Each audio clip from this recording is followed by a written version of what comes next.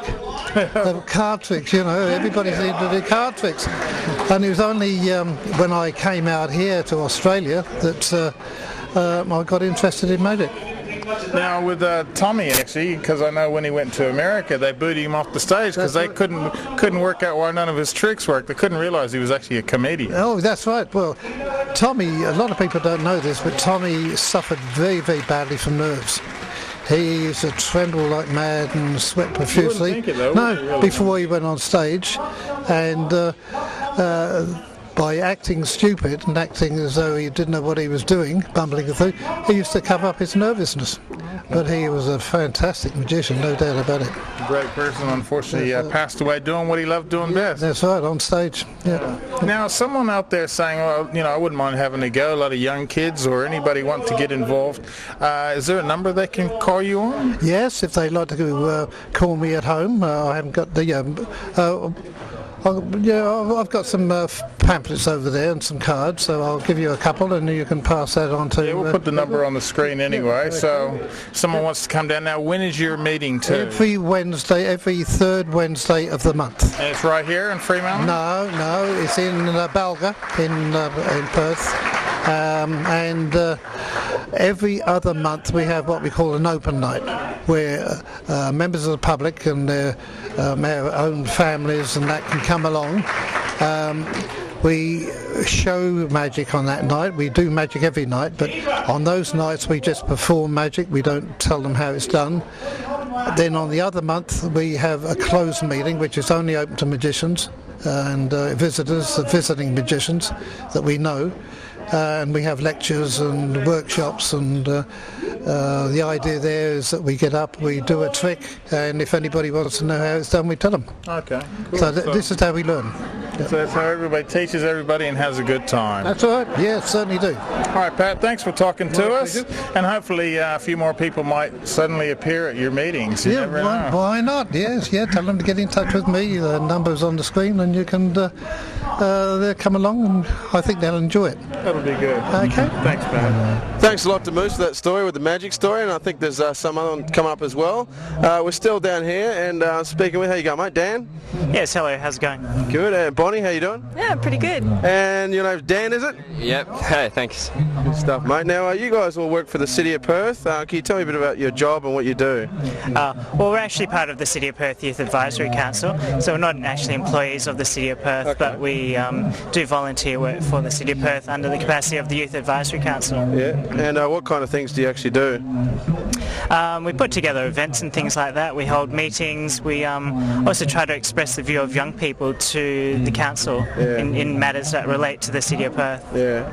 And has there been any things you've done so far that you like to highlight? One of the recent ones that we did was a couple months ago, which was the launch of the Skin Cancer Sun Care Week. So that was one of our recent things. It was a boating regatta on the river as well, much like this. Yeah. That's great. Excellent. Yeah. And Bonnie, how long have you been involved with the council?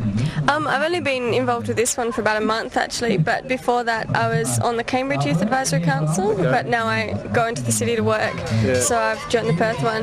But so I've been on that one for about a year, and now I'm on here for a month. I'm just going to do them all. I'll try everyone. And how are you finding it so far?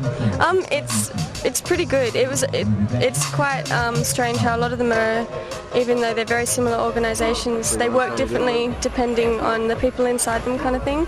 The last one I was on was really casual, really fun, but this one is a lot more let's get stuff done all the time, very formal meetings, where the one was like we ate pizza when we had our meetings and that kind of thing. Sounds like my kind of meeting. Yeah, they were still got as much stuff done, but this one's just more formal, which is good because you get experience in that kind of arena, if you know what I mean. Yeah, and what is your actual role? What do you do? Do you organise events and stuff, or? Well, because I've only been on here for a month, I'm still kind of trying to find my role. But I'm part of Square One Youth Arts magazine, which is, I've got it in my bag, but it's like this little magazine, and we're kind of lifting the profile. So I'm working with the Youth Advisory Council for that. And right now, probably the good thing about Youth Advisory Councils is you can do whatever you want. If you want to get stuff happening in Perth, then you can, and it gives you that opportunity.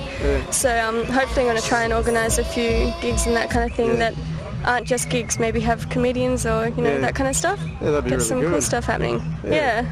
Awesome. And Dan, how long have you been involved? Student, so I got involved through my school. I've been on for how long? About 2 months? 2 months, 3 months. Yeah, so I'm just getting involved and it's great. I like it, And you're enjoying it, obviously.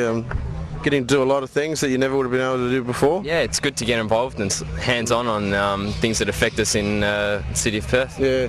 And what kind of things do you like best? Free tea and coffee. Free tea? Yes, the coffee break's good. That's all good?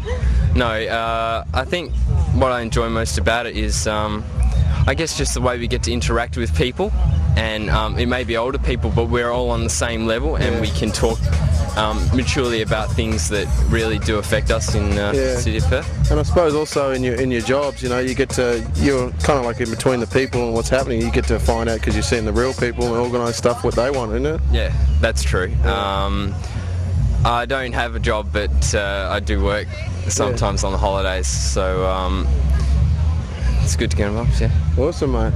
And is there a phone number if anyone else wants to get involved or find out what events are coming up and stuff like that? Absolutely. If people want to know more about the Youth Advisory Council, they're welcome to call the City of Perth, and in particular Russell Trowbridge, who's the Youth Development Officer, and his number is 9461 3404. Okay. And how do you feel it's all going today anyway? It's been really good, yeah. It's been a big effort, and and there's a huge turnout, which is always really good. So up for bigger and better things next year as well. That's awesome. Now, before we go, is there any events upcoming that you'd like to tell anyone out there so they can keep sorry to put you on the spot or anything, but is there anything you're working on at the moment which is coming up? Pretty much Bonnie's Square One thing at the moment. That's a huge thing that we're trying to get behind. If anyone's out there that is doing artwork or would like to be involved, can I just run and get the magazine? She's going to get the magazine, so that's it. You know, do a bit of dancing or whatever you like. It's great. Yeah. Here we go. Alright, this is Square One, and that's a damn big book you got there.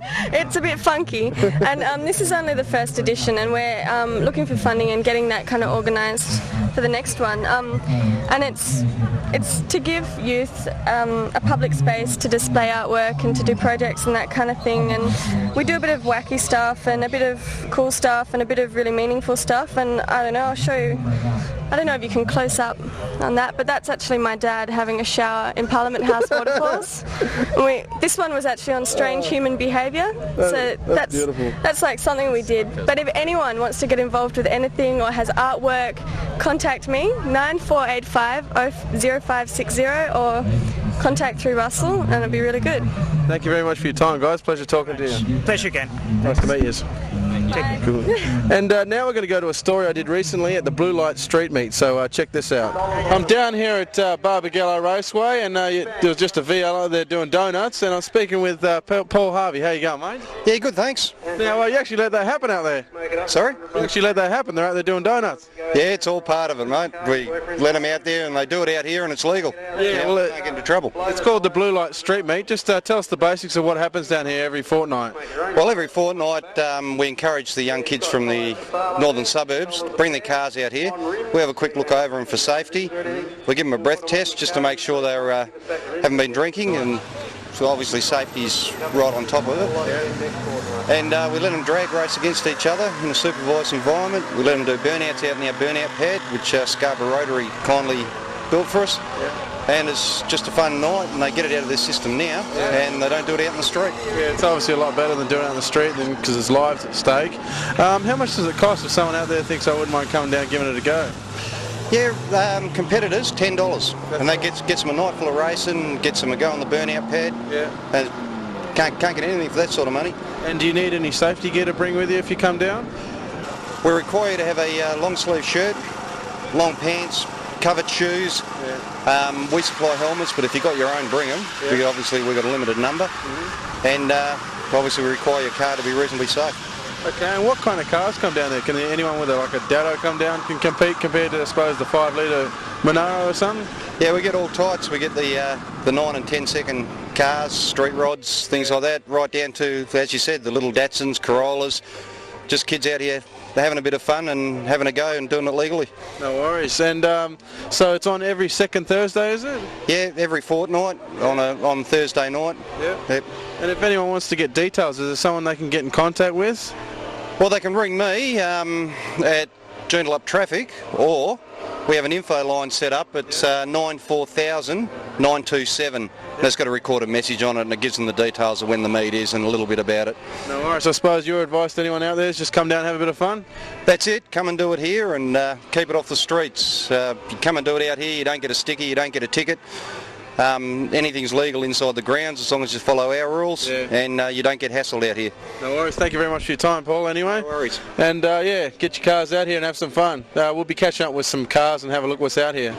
Yeah, thanks James and Paul for that. That was fantastic. Here we are still at the Blue Light Street Drags, and they're doing a bit of burnout. There's a big burnout competition happening about 10. And I'm talking with our old buddy Sean here. You can tell we're not really brothers, but we look like brothers. So the difference is I got the grey hair, you got the grey mouse, eh? Yeah, that's dead right, mate, but we're the same build. Same build. So I'm on a big diet, so everyone... Now tell us a bit about the mighty Tango 1. Oh, it's running like a dream at the moment. We just got a bit of a problem with the shortage of slicks. Unfortunately, last meeting we put a brand new set of slicks on it and blew one of the slicks, so she's not up here tonight because we're madly hunting around trying to get ourselves another set of slicks for it. Okay, so if someone out there wants to help out, what kind of slicks do you need? Oh, anything really. A treaded street slick would do. It's running Mickey Thompson's at the moment, but American Racers, anything like that, do us fine, just to keep the old girl going and provide a bit of entertainment for the crowd, not only here but especially down at the Quit Motorplex. You know, Tango 1's running this weekend in the Western Nationals, and we just like to let everyone see it in action because it's a pretty mean car, and unfortunately it runs on no budget, relies on volunteers, and the old slicks get a bit expensive. So if there's a businessman out there wants to help us out, well, we're only too happy to give him a plug and give him a look over Tango 1 and see what we can organise. Because what you guys do, I notice you get some of the kids out of the crowd and give them a ride and show them what it's like, of course, out in the mighty machine. Tell us a bit about it. Yeah, what we used to do last season was we'd run competitions, and we usually give it to a kid that doesn't hold a driver's licence, give him the thrill of going in a car. And I know a few people that way, but there's another reason why they don't have a licence. But what we like to do is, obviously, it's a good public relations tool for the police service, and you know, everyone's fascinated by it. It's not every day you get to see a car that looks like a cop car that's got a big set of header pipes coming out the side with the nice purring of the 355 stroker, and she's a pretty mean machine, doing flat 12s at the moment over the quarter, so you know it can handle itself okay. Now you had a lot to do with the building of this, is that right? No, someone else built it, mate. I had the fun part many years ago being able to drive it, but there was originally a committee got together. Basically it was put together by a lot of police officers and helped through businesses. You know, Chris Mills built the motor and built an absolute... He's got a great name around Perth, doesn't he, for the revving engine? Oh, mate, he builds a real good hard motor, and Tango 1's run for many years very successfully on the motor that Chris built. So, yeah, there's a lot of businesses, a lot of rev heads that are involved out there in business. You know, I'm just an old rev head myself, and that's why I like to get on board with it. And you know, if someone wants to give us a hand, you know, short of someone sponsoring us, it's left up to the boys to beg, borrow and steal a bit of equipment for it, and that makes it a bit hard with no budget. You would have thought someone like Alf Barbagallo would have got behind, helped out. I mean, he bought all the tickets at the big table when Clinton was here. You think he'd help out with you guys? Well, 110,000. He's got a bit of loose change. So, Alf, if you're watching tonight, sling us a pair of slicks. We'll only be too happy to give you a plug. Fantastic. Now, where else do you run it? You run it here and down at the Motorplex? Yeah, there's a different crew. The guys at Fremantle Traffic drive it down at the Motorplex. Basically, the guys from the Joondalup district run it up here. It runs all over the state, mate. It goes to Newman, goes to Carnarvon. It's just a good tool for the police department to promote good, safe motorsport, and she's a bit of an eye-catcher, so it helps get the message across. Now, the one thing, too, a lot of people driving around, they got these hot cars, and they say, oh, you know, I'd love to take it somewhere. Well, the freeway out on the local streets is not the place to do it. This is one place. Anywhere else where they're actually holding the blue light drags? Yeah, I believe that down the southwest at the moment, they're looking at putting some drags together. They run them at Newman, they run them at Carnarvon. I believe somewhere down Rockingham Way there's a committee looking at the moment at running them along our lines. The message is, of course, to all the blokes out there that have got something they think's pretty good, bring her on out of the blue light drags and throw a challenge out, and we'll take you on in Tango 1. And then you've got a good measuring stick to see how well your car performs. Just to see how much you got to make up, is that right? That's dead right, yeah. Thank you for talking to us again, Sean. All the best. And to all the gang. So get behind them, Alf, and anybody else out there with the Tango 1. Thanks, mate. Thanks a lot for that, James, and that blue light street meet there. I almost got thrown off track with these two young guys going at it, James and Action Man. But anyway, I'm here speaking with Ron. We're at Tick Kick Soccer. How you doing, Ron? Fine. Now, can you explain a little bit about the game and the pieces? Yeah, it's the world oldest table soccer game. 78 years old, made in Germany, 1924. And they have since 1958 annual championships for grown-ups in this game. It's made of zinc. The players never breaks. And it's a very fast game. It's actually the only soccer game in the world where you can chip the ball above defenders, you can kick corners in. It's very exciting, very fast. They play in Germany with referees in 200 clubs in 5 divisions. They take it very serious, and it's just very good quality. Now, when did you get involved in this game? The first time I played it in 1977. And in Germany it's very common to use it for birthday parties. It's a big thing. Okay, then now, basically, a game like this, very exciting, fast-paced, and it's very big. And how did you go in this particular sport? Fine. I get better and better now, but it's great fun, and I hope to introduce it now to the pubs and markets and shops in Australia. Oh, beautiful. Now, is there a phone number or anything if somebody wanted to get involved in this? Yeah, here in Perth and Florida, 9204-2049. All right then, Ron. Well, thanks a lot for that, and hopefully you can get these crazy guys off of it, and get out of there, you little bugger. We're going to a break. And now I think, why? We're going to go to a break, aren't we? We're going to a break.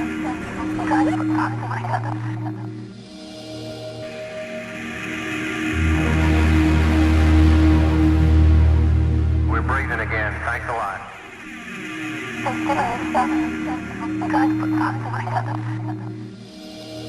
Getting out of space.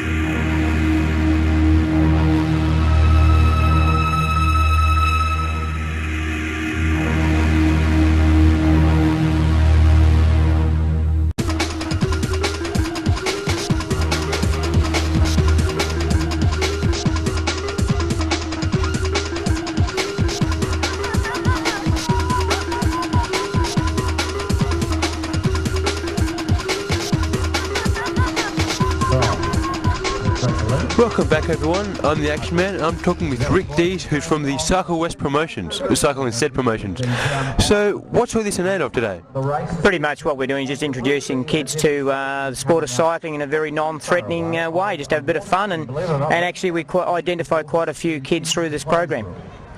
So what's the little speedo thing there for? Yeah, pretty much the bikes actually drive some rollers which drive a dial, and the red one obviously represents the red roller, and the blue one represents the blue roller. And the kids just get on and have a bit of a race, and also we time them, give them a sticker, and just have a bit of fun.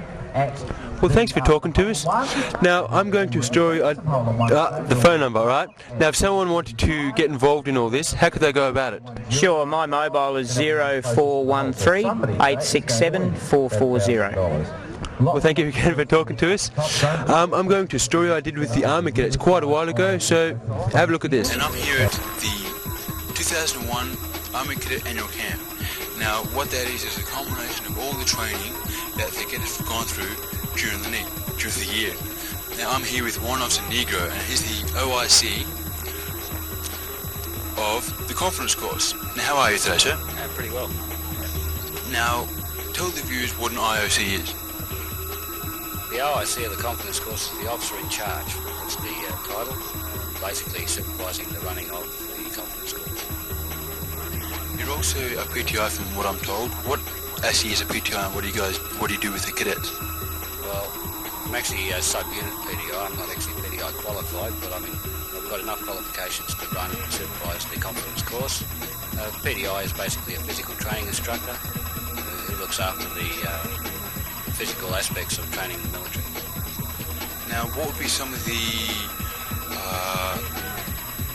qualities that a cadet would get out of doing the confidence course?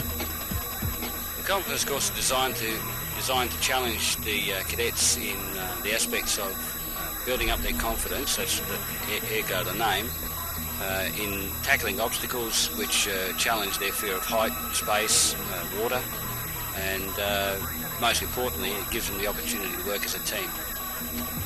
Now, what other activities do PTIs do with cadets? Well, unless a supporting unit for a cadet unit has a PTI attached to it, the PTIs have limited access to cadets, but in the event that the cadets have the ability to have a PTI instruct them, he would just take them through the safe way of conducting physical activities. So, you said you're a sub-unit PTI. What would you do there? Sub-unit PTI is a small qualification that allows you to go back on a unit level and conduct limited sporting and recreational activities. Now, we've been here for about 3 days. How do you think the cadets have taken to the confidence course? The confidence course is one of the areas where I've found from experience that the cadets... What's wrong? I've found from experience that cadets enjoy the confidence course because it gives them the ability to, for the first time, safely run in the bush, and B, let go a bit of their exuberance and do all the good old army things that they see in the movies. Now, although we have overlay of the major competition going on sort of over this interview, how do you think some of the smaller cadets have taken to the conference course? Well, it's always good to see the smaller cadets attempting the course, especially for the first time. It gives you a great deal of job satisfaction if you see them attempting the obstacles correctly, and the look on their faces as they cross the finish line is pretty rewarding as well. Do you think that the teamwork is pretty good between the different cadets? Well, the cadet units that have listened to the pre-course instructions and go through as a team get a lot out of it, because they any small group of people in an adverse situation will bond together a lot quicker. Well, like I said, the confidence course is just one of the many things that cadets can do. So, thank you for talking to us. You're welcome. And I'll catch up with you later. Welcome back to my story. I'm still a little buggered from that little bike thing.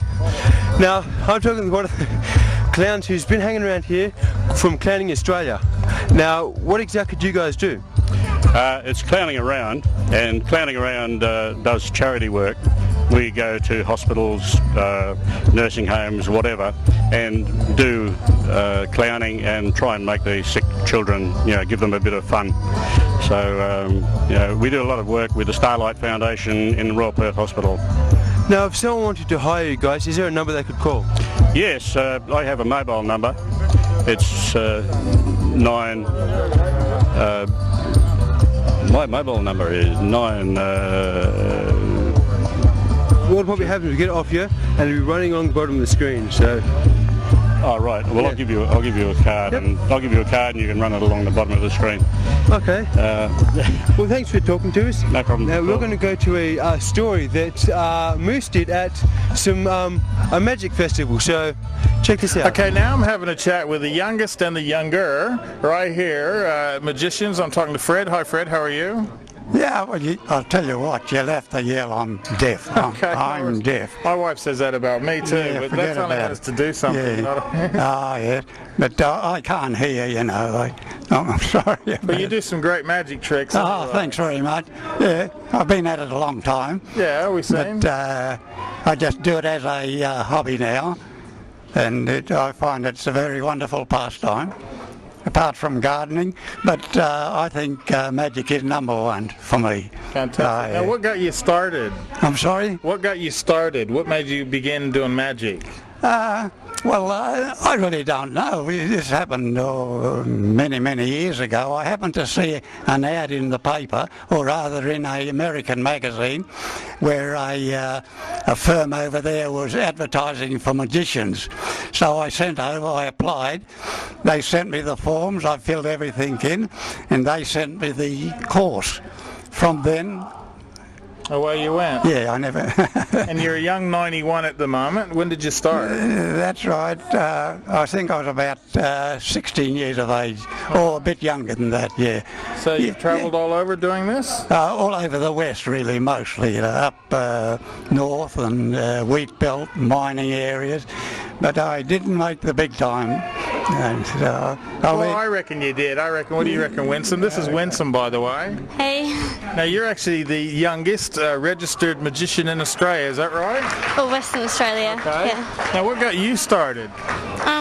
Well, my parents took me to a magic show and I really liked it, and my mum got me some books and I sort of got really stuck into it. Fantastic. And now that you're doing magic work, you're making a lot of boyfriends appear all of a sudden? I wish. What do you find really that got you into magic? I don't know, it's sort of the thing that you don't know what's going on and how it's always going to surprise you every single time, and I don't know, it's just so much fun to see all those people's faces light up when you produce something. So yeah, that's always good for me. Now, we just seen Fred doing something amazing there with the cigarettes. What do you think of that? I'm not allowed to smoke. No. It's just amazing how he made them all disappear and then kept blowing smoke for about 10 minutes after. Yeah, I think Fred's doing well at 91. I love his shows. He's doing fantastic. What do you say to other young people that might want to get involved and have a go at it? I reckon contact like your local magic club and get some information, get started, learn a few basic tricks, and when you get good at those, progress onto something a bit more difficult. Now, Winsome, when you first started and what you're doing now, do you feel that you've kind of progressed a bit with going down to the magic club? I reckon. Yeah, from basic card tricks to bigger stage things like I did today with Keith. Because we're still looking for somebody to cut Action Man in half. You still want to have a go? Chainsaw, we don't care. Gel Ignite, whatever. Any guy, I'll cut him in half. Okay, well done. So where are you going to from here? What's the next big move? Okay, that's all right. What's that? What's the next big move for you? Well, I don't know. I'll have to leave it to the producer, see what's doing. We're always doing something, you know. Yeah. But I go to the meeting once a month, every month, and we have some fun there. Teach the kids how it's done? Oh, yeah, sure. Keep me out of mischief. Yeah. Well, thanks for talking to us. Thank you very much. And thanks a lot, Winsome. You're going to do great. You're going to do great. Thanks a lot. Yeah, thanks very much to everyone at the Magic Club. It's fantastic. That was the oldest to the youngest involved. It was fantastic. Now, Wayne, today? It was just a great show. A lot of people out here, a lot of excitement. I think some of the boat racing was some of the best we've seen this year. And it was just great inside, and a lot of the people that were here were very happy and enjoying themselves. And I want to tell you too that whoever Wayne spoke to after winning all day lost. And Action Man, how do you feel after your challenge? Bugger, that bug thing was So look, if you got more challenges like that you want Action Man to do, just email us and we'll make sure he does it. And James? Yeah, I think it was really good that Action Man did that, and I think what you were saying before is very true. We do need more people to email so we can get them doing more funky stuff.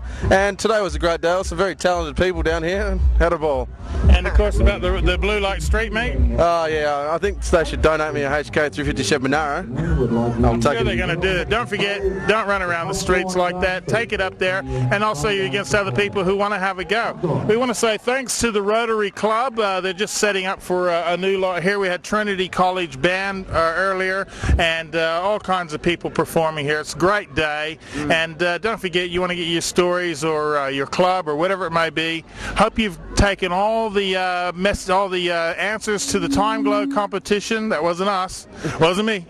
Time Glow competition.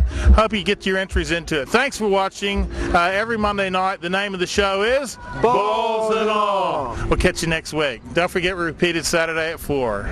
Keep swinging.